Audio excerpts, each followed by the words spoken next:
Hal sepele yang sering diabaikan masyarakat, yakni sampah organik dapat dimanfaatkan untuk membudidayakan larva lalat black soldier fly atau maggot. Hal tersebut secara tidak langsung dapat menambah penghasilan di tengah situasi pandemi ini.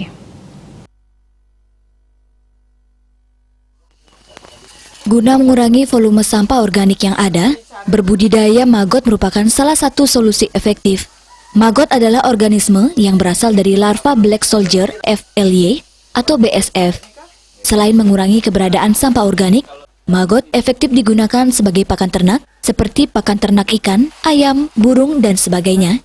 Jika dilihat dari biaya yang dihabiskan, pakan yang berasal dari maggot jauh lebih murah dan tentunya ramah lingkungan.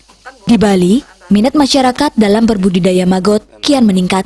Bahkan di setiap kabupaten kota, sudah ada masyarakat yang berbudidaya maggot. Selain dijadikan pakan ternak pribadi, maggot ini dapat menjadi peluang bisnis yang menjanjikan.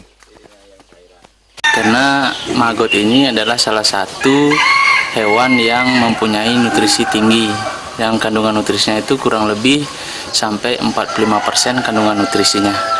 Nah, jadi maggot ini bisa kita aplikasikan ke pakanan ternak, di mana yang sekarang ini pakan ternak ini selalu melambung tinggi. Fungsikan itu karena maggot ini mempunyai kandungan yang tinggi, kita bisa buat sebagai konsentrat.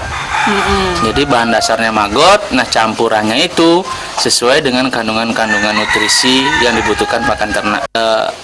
Pakanan-pakanan yang tadinya yang tidak dipergunakan, jadi kita olah sehingga kita racik lagi untuk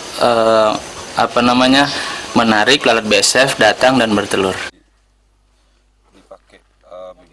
Di tengah pandemi, kreativitas masyarakat harus tetap diasah dengan memanfaatkan sumber daya yang melimpah. Namun harus tetap jalankan kreativitas dengan prokes yang ketat. Regita, Bali TV.